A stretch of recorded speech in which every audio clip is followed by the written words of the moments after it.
Hello, everyone. This is Tom Fox. I'm the Compliance Evangelist, and I'd like to welcome you to Everything Compliance, the top roundtable podcast in compliance. This episode is part two of a two-part series on the first 100 days of the Trump administration and compliance. In this episode, we have Matt Kelly on a discussion of regulatory enforcement under the Trump administration, how the Trump effect is negatively impacting corporations, industry responses to deregulation, and he lays down some markers around compliance issues in the new administration. Mike Volkov rounds out our discussion with a review of where the Department of Justice is on compliance under Attorney General Sessions, remarks by the Department of Justice officials on FCPA enforcement, the future of the FCPA pilot program, and the DOJ Compliance Counsel, Wei Chen. We also have, returning this episode, rants by all our panelists on the first 100 days. This is Tom Fox. Thank you very much for listening to this episode of Everything Compliance. And now Mike Volkov. Mike is our resident former DOJer, former person who worked on the Hill, so has a fair amount of inside government insight from his days, also at the Antitrust Division. And Mike, I really was interested in where you see both FCPA and white-collar criminal enforcement going under the new administration. Not so much really with Jeff Sessions, because you've talked about that before, but are there any other appointments that you think send a clear signal as to which way the DOJ might go on FCPA enforcement going forward? Yeah, and Tom, as you know, and we've talked about this and I've written about it, I really see, things, the more things change, the more things stay the same. I don't see any big changes coming about in FCPA enforcement. And I think we'll talk about the key person who has come into the Justice Department, I think, to provide a fair amount of continuity, stability, and overall integrity is Rod Rosenstein, who was just recently confirmed as the new Deputy Attorney General. And I have known Rod from the early 2000s. He was an official first, I think, in the tax division, but then he was made the U.S. Attorney in Maryland under the Bush administration. But he was so highly regarded and so well regarded that he stayed on during the entire Obama administration. And there was once a national security investigation of some sort. I forgot the politics around this. And the Eric Holder appointed him and the U.S. Attorney from D.C. to jointly conduct an investigation. That was very sensitive and politically charged early in the administration. So he's viewed as a complete straight shooter. I mean, he is the prosecutor's prosecutor. And I think that has a lot of implications. The Deputy Attorney General sets a lot of sort of the day-to-day processes. Big policy changes will go through them. But in terms of, they're very closely attuned to the bread and butter work that occurs in the criminal prosecutions area. So I suspect, he's a guy that we all admire. Every prosecutor admires, just because he's an incredibly nice guy, very professional, and he calls it like he sees it. So, and he knows what his job is. I will say this, to the extent you're following the Russia investigation, to me, that's the fact is Sessions is recused from that. And just as a Rosenstein is ultimately going to be the person to make calls on that. And to me, it should provide people a level of comfort in terms of professionalism. He will never sacrifice his professionalism for politics. And so now let's take a step back. He's very aggressive. I mean, in Maryland, he was incredibly aggressive about using the criminal law in medical fraud cases. They had a series of cases against doctors who were overprescribing stents heart stents, just in a brazen way. And he ended up sending one doctor, I think, to jail for 10 years and another for 7 years. So he's not afraid to go after people. And I think he's going to be a lot different, for example, than some of the other people who have been around there. I think he's a little more aggressive than Leslie Caldwell. And I think he's going to push people to, do the right thing, but he's going to want to see certain cases handled in a certain way. So I don't think we're going to see a big change. If anything, the only policy change that I suspect we'll ever see on the FCPA pilot program is maybe to make declinations a little bit more available as opposed to a 50% reduction off the bottom of the guideline range. But assuming that you have a company that fully cooperates and hands over individuals, I think that they're going to try to reward companies a little bit more or make it a little bit more explicit. It's kind of been implicit with some cases, but I don't know. I don't know. The other interesting appointment that hasn't been made yet is the head of the criminal division. And I think that will have an impact as well.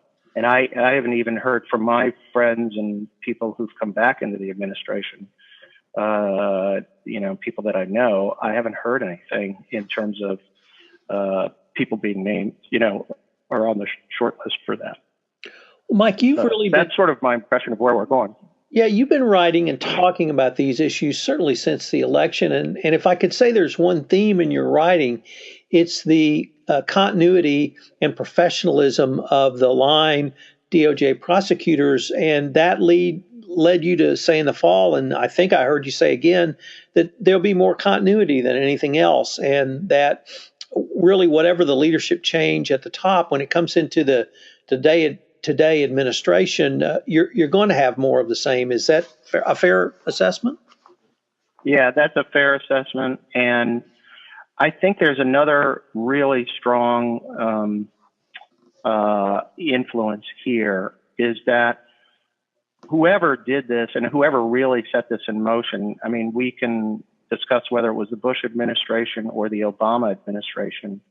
And I think you've written about this as well, Tom, is sort of the building of the global enforcement system and relationships among law enforcement and relationships among prosecutors. I think one of our panelists, one time was describing the program where prosecutors would come and be trained in the United States on how to conduct anti-corruption investigations and prosecutions. And all of that, I think, goes to the fact that there's sort of a global infrastructure that's been built upon, I'm not going to compare it to NATO, but I'm saying there's, in a very small sense, there's a camaraderie and relationships that are built and sharing of information and professionalism that cuts across not just what we do in the United States, but how we support other entities that are trying to prosecute and root out corruption. So I think that is another, to dismantle that or to just suddenly reject that or to even put less emphasis on that is going to be very difficult because I think it's something that's supported by the State Department. It's supported by other elements within the administration. And I think that it gets a lot of praise. I think the United States gets a lot of praise and it helps us build relationships with other countries. And it puts us on the right side of the equation, trying to root out corrupt leaders who take money and get the money back or do whatever we can. So there's much more to this than just, are we picking on companies and are we, and the usual political thing about are there enough individuals being prosecuted and all that.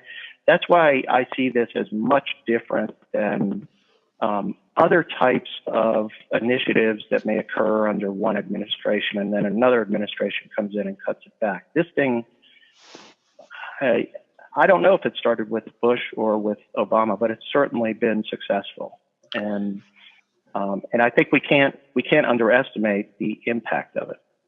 So, Mike, if I could turn to an area that there might be a different focus or really in a different enforcement scheme within the Department of Justice, the Antitrust Division, which at least since the 80s, I think it's been fair to say that Republicans have been a little bit less enforcement prone and Democrats have been a little bit more enforcement prone. Could you maybe contrast the difference in the Antitrust Division with the fraud section and specifically the FCPA unit?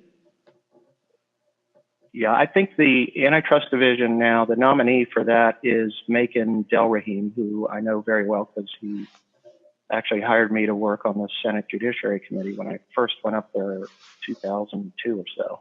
I was a lot younger then. I guess we both were, Tom, 2002. But Macon is a very very well-known person.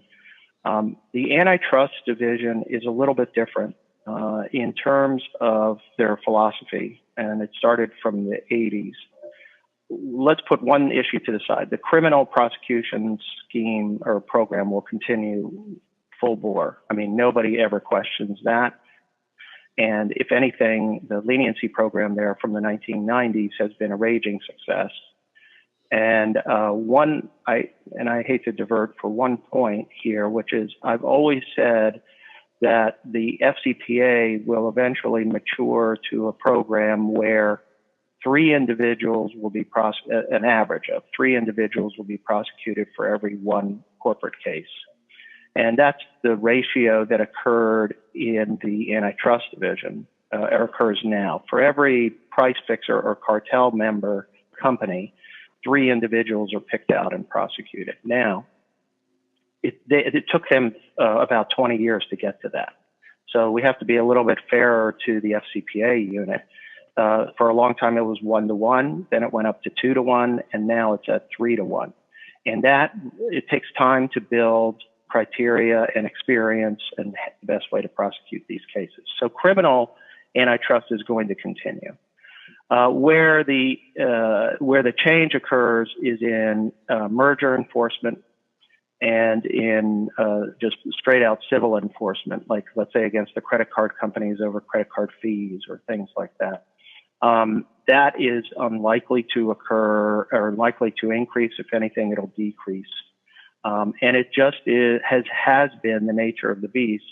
When the Republicans are in power, antitrust enforcement generally goes down on the civil side, which is a lot. Now, the only thing I can say in contrast to that is that the Antitrust Division has had an incredible, they've won their last 5 merger challenges in court, which is rare because they're not known for being great trial lawyers and because they didn't go to court that often. But they've won their last 5, and they're big ones, in the health insurance field and things like that.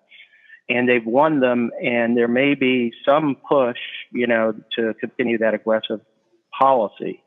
But I do think that companies and defense lawyers are going to push back and see how much they can convince this new administration not to stop a particular proposed merger. So we'll have to see how that breaks out. Mike, another area that you've commented on was about the effect of the Yates memo. And I know some commentators have questioned whether the Yates memo really has had an effect on FCPA prosecutions, but it was designed to be a white-collar prosecution memo, and so much broader in scope. Have you seen evidence of the effects of the Yates memo in any other areas? Well, that's been my, people criticize, and there's some commentators who have criticized the FCPA unit for not bringing any individual criminal prosecutions this year last year connected to a corporate case. I mean, we've had the individuals prosecuted connected to PDVSA. I think there are 8 individuals in Houston. And then there was the aviation case, the Mexican Air aviation case, which occurred at the end of last year. But we haven't had individuals who've been called out of corporate cases and brought, and individual cases brought against them. So so the question has come up, what impact does the Yates memo really had? The Antitrust Division, as I said, already had a robust individual prosecution system going. I think the one area I would point out that, and I'm not saying that this proves the difference, is in the VW Takata airbag cases. In both of those cases, we had individuals who were prosecuted, as well as the companies as part of a resolution. That is pretty significant in my view, because it's very similar to the GM case where no individuals were prosecuted. Now, the GM case was announced, let's say 2 weeks, I think, after the announcement of the Yates case, so a Yates memo. So I don't think that there was enough time or I don't think that people put through the GM case through a Yates type analysis or, apply the Yates memo to it. My feeling is that the Yates memo has had an impact. The VW and Takata cases are examples. From what I hear, there are more cases being brought against individuals in the healthcare field, although they lost a big case up in Massachusetts against the CEO of a company. And I'm hoping they don't, sort of get cold feet about it. But, the other thing that I hear, Tom, is that people, when they go in and make presentations to the government on internal investigations, they bring in now what are called Yates binders. Right. And these binders have the individual cases, analyzed for each, potential individual. And that, the defense bar or the white collar bar has taken Yates very, very seriously. And, I'm not saying just because, I'm not trying to say because, Romney had binders full of women and that these people are bringing in Yates binders, that it means there's, comprehensive, exhaustive criminal cases being suggested against individuals, or at least analyzed. I'm just saying it's clear that the bar is responding to it. And so I really take issue with people who say, we know that it's not working. I mean, I don't think we don't know anything until the government tells us what the statistics look like. I agree that the FCPA unit may not be bringing individual cases. And to me, some of them are inexplicable. Like, going years back, I always scratch my head over the Avon case, or VimpelCom, or some of these other cases from last year. I mean, I know that in Odebrecht, there were individuals who were prosecuted in Brazil, so I get that. In Embraer, there were individuals prosecuted in other countries, but it doesn't mean that there weren't good candidates in the United States.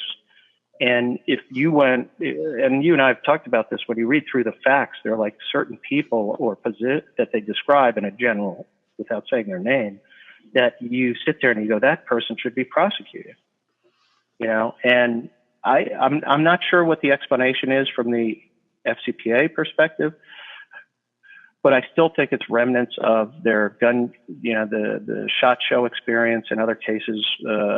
What was it? The one in Tiger Patrol, or what was that one where they lost the case with the general counsel as the informant?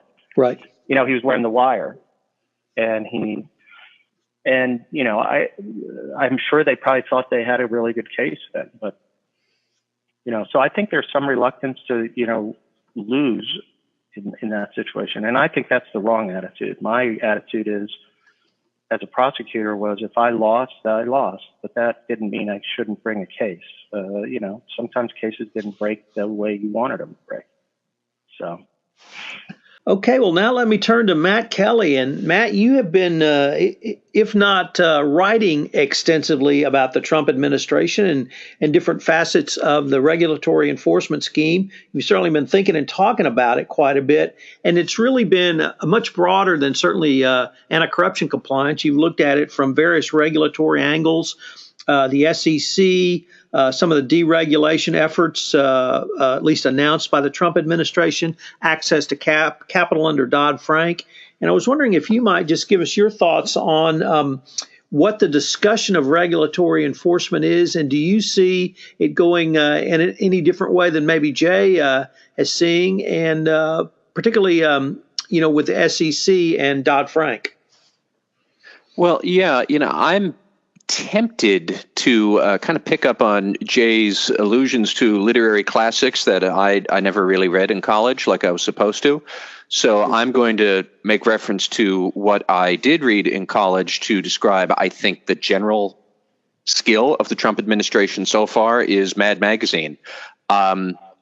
These guys really have not accomplished much yet, and I remain skeptical that they will, or that compliance officers, frankly, that they can trust what is being said. I, like Jay said, I was at that Ethics and Compliance Initiative conference this week, and I heard Jeff Sessions speak about the FCPA. But I thought that more interesting was after he gave his prepared remarks, AG Sessions sat down with the head of the ECI, Pat Harned, and she posed some questions to him that were a bit more unscripted. And if you listen to what Sessions said in his unscripted moments, he really started to give a lot more wiggle room or a lot more thought about some of the more cynical assumptions that some people are making. And one of the things that he did say in the unscripted Q&A after he had done giving his prepared remarks was that, he said that really the U.S. does need to look at whether zealous enforcement here will put our companies at a disadvantage on the global stage. That's exactly what the cynics have worried about with Trump and anti-corruption enforcement. So I hear all the speeches. I agree with the speeches in what they say as far as they go. They're nice words, but like Jay also said, we really need to see some substantive action here to see what this administration really thinks. And I was, frankly, I was troubled as a compliance and anti-corruption enthusiast when I heard Sessions in the unscripted part talking more about we need to make sure that we're not shooting ourselves in the foot economically in the globalized world by enforcing anti-corruption laws here that others don't bother to enforce. Look, either you're a prosecutor standing up and saying we will enforce all laws, or you're not. You're a politician talking about, I guess, selective enforcement as a vehicle for economic policy. Now, I personally think that's a dangerous path to go down. I'm not opposed to politicians doing that, but I thought Jeff Sessions was running around saying he's a prosecutor who's going to prosecute crimes as they are. There's a gap there. There's wiggle room, and we need to close up that gap and see what's going on. I also thought a lot. I did catch that on several points during his remarks, he talked about how he's never enforced an FCPA case, which is a very good admission to make. I would love to see more about what Trevor McFadden thinks, because he didn't enforce any cases, but he worked on defense work at Baker McKenzie, which is no slouch at FCPA work, and they certainly know their stuff around this law. So I think that Trevor McFadden is a good person to have more at the take point on FCPA. And I'm delighted that we now have Rod Rosenstein confirmed as the Deputy Attorney General, because he will have a bigger policy role to play than Jeff Sessions about FCPA enforcement. But I came away from Sessions' speech thinking that he's still more preoccupied with his interests in enforcing this supposed rampant crime wave that isn't actually happening in almost all of the country, and rounding up every undocumented immigrant he can find. If those are his priorities, okay, but in that case, it's almost, cynics will say he's just paying lip service to FCPA enforcement. And so far, he has not given them anything to show that those cynics are wrong. And that's the one big thing I come across here that sticks out in my mind.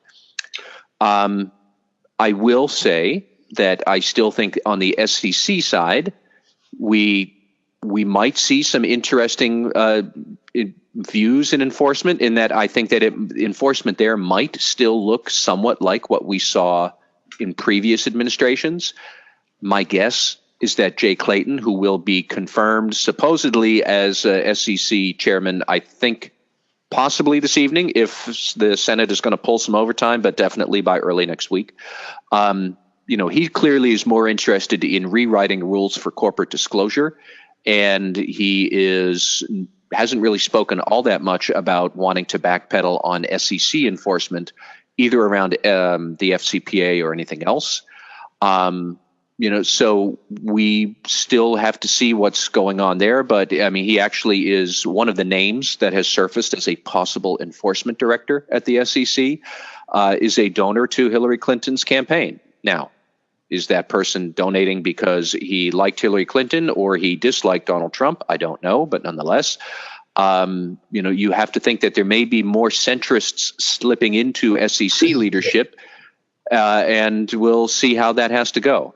But I've been more struck by anything else by the Trump administration's inability to get much done either at the executive level or certainly on the legislative level, where both Trump and Congress, they're nowhere on pulling together a plan. They have nice talking points. I'm sure it looks great as a couple of bullet points on a PowerPoint slide, but we haven't really seen much substantive work on anything that Donald Trump had promised before. It's all either held up in court, or there's no details, or there's flim-flammery and enough wiggle room for a worm in Swiss cheese. That's my big takeaway so far. So is there anything that you could think of, or you might even suggest that either to the Department of Justice or SEC do to really make a splash around FCPA enforcement? And I would ask you to consider that in the context of the ZTE enforcement action around trade sanctions and export controls that you wrote a piece about, because that seemed to be a pretty strong statement. That was an interesting case. And so for those who might not know it, this happened, I think, back in March, where ZTE, which is a Chinese telecom company that had committed rampant violations of export control law, shipping sensitive equipment to Iran. ZTE was fined $892 million. And this is a company that makes only about $15 billion a year in revenue. So that's a big, painful shot to a company of that size. And Jeff Sessions actually did stand up, and he gave a speech there talking about the need to do this. My questions about ZTE are how much of that enforcement work was already done by the Obama administration prosecutors. I know the answer is a lot, but I don't know exactly how much. And it is interesting that for all of the talk Trump and Sessions and others have said about don't penalize corporations, penalize individuals, because penalizing corporations only hurts the shareholders who already suffered because of the misconduct.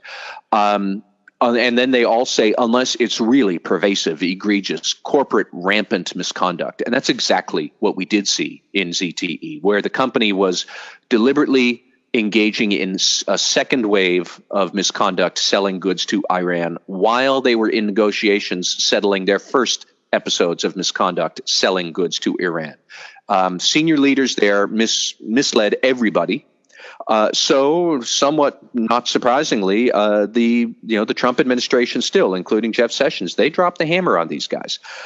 But that is not going to be the case in most of the time in FCPA enforcement or in many other types of misconduct. They are going to be more about individuals, and we have to see how the Justice Department really will enforce the vast majority of cases that are caused by a few errant individuals and not a rampant corporate-wide conspiracy to mislead and commit some sort of a crime. I will be very curious to see, for example, what might happen with the Walmart FCPA prosecution, which is still out there dangling in the breeze. Walmart has done an immense amount of work to clean up its supposed misconduct. A lot of the supposed misconduct may not have been that much misconduct anyways, as they pressed into the details of it. Last I heard, Walmart was concerned about settling whether that might harm its eligibility to accept and participate in the food stamp program, because so many of its customers do use food stamps at Walmart stores. Okay, if you gave Walmart a waiver on that and then canceled all corporate penalties, that would be a very interesting signal to see. And I'm not even sure what that may or may not mean for the community. But at this point, Walmart has been under investigation since 2011. How much longer is it going to be under investigation? We don't know. There are any other number of ways that the department could step up and, start indicting individuals. It could start rejecting deferred prosecution agreements as a vehicle to be used. I know that Jeff Sessions has always said when he was a senator that he preferred not to have DPAs.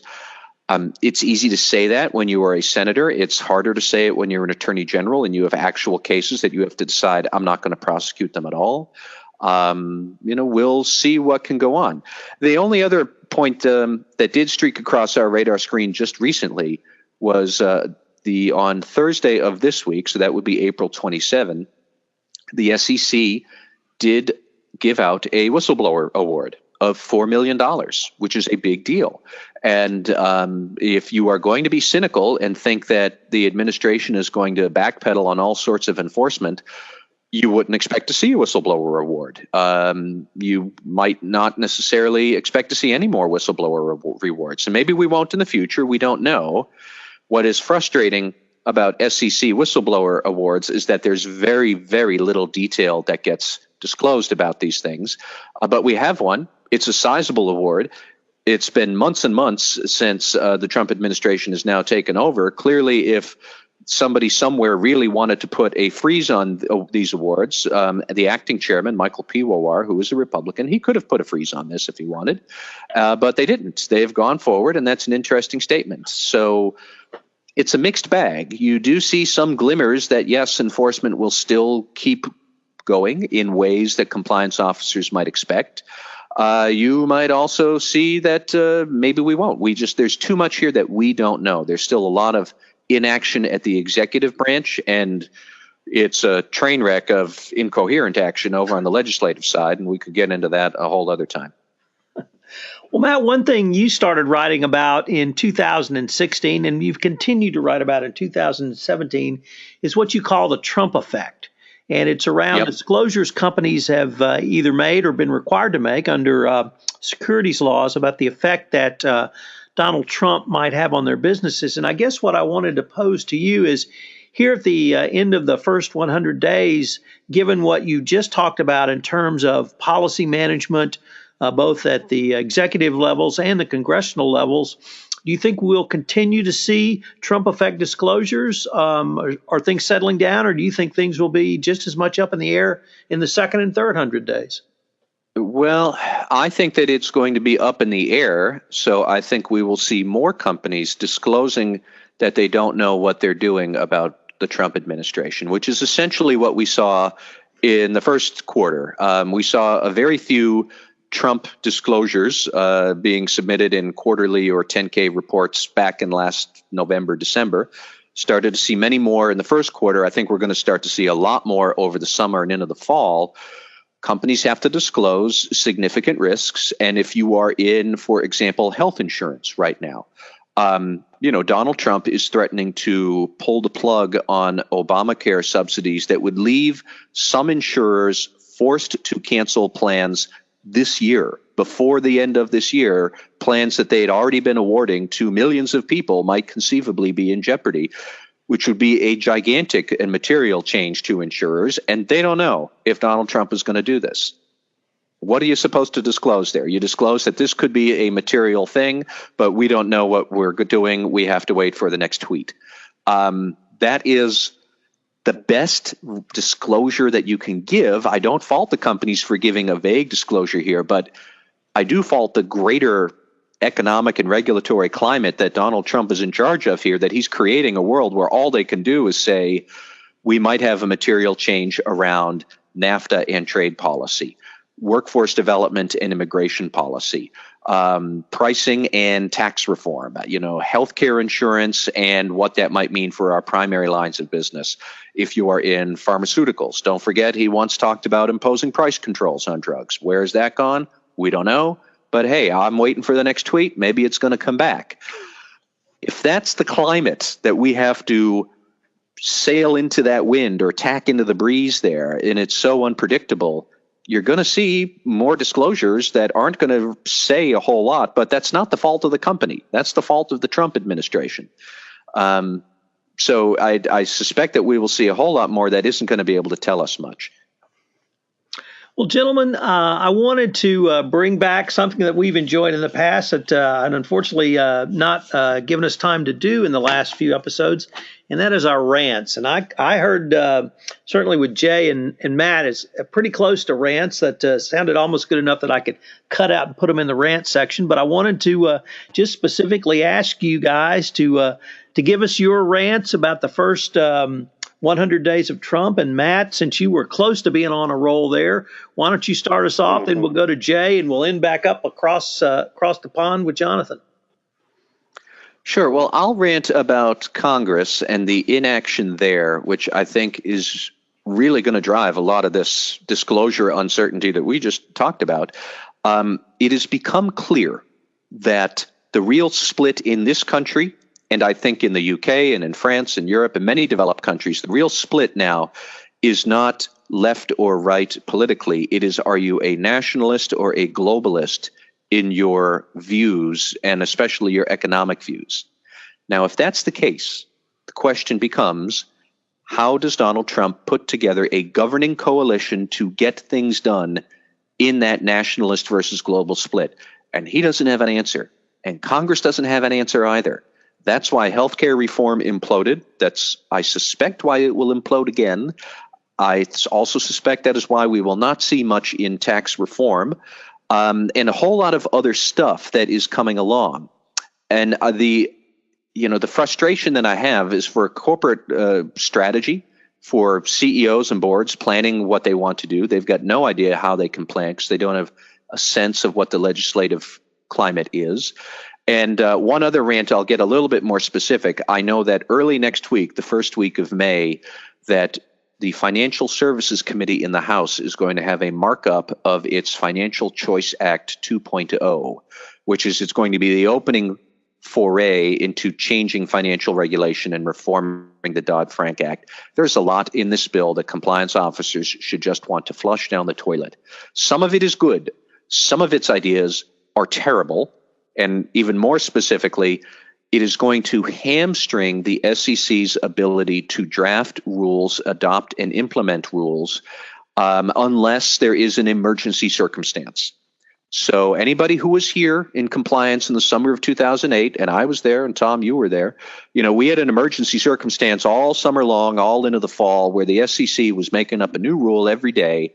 That is not the way that you want to govern, nor is it at the opposite end of the spectrum, which is what the House is trying to do now, where every single SEC proposal or idea will be cost-benefit analyzed until we're all dead and gone. So that threat to neuter the SEC's ability to look at rules and adopt rules, unless it's an emergency when we're all in a panic, and then we're just going to shove them out the door with no thought or research at all. Like, that's the world this legislation is pushing us to. That is a bad idea for everybody, and it is certainly a bad idea for compliance officers who are stuck with SEC compliance as something they have to worry about. So that's my rant. I could go on, but I'll let the everybody else have a turn. Mr. Rosen. Okay, so my rant is about my current addiction to CNN, and I hope that doesn't politically mark me, but I am sick and tired of breaking news, because it's certainly not breaking and it's certainly not news. So I just feel bad for the fellow Americans like myself who are addicted to CNN, because we all seem to be people who might want to benefit from taking a truck driving school. We might be suffering from ED or mesophilomania, or we're scared by every other drug out there that if we take it, it will have negative reactions that could result in everything leading up to death. So I think we need to start stepping back a little bit more. It's only been 100 days, so let's give the administration some time. And not only just the administration, but let's give our senators and our congressmen a little time to figure out the new landscape and go forward. But I hate being teased by breaking news. And one of the things I'm going to try to do is break my addiction to CNN. That's my rant. Well, I can help you with a 12-step program on that. Jonathan. Yeah, and hopefully the 12-step program doesn't include a sort of Fox News replacement therapy. So it could be worse, Jay. A power greater than yourself.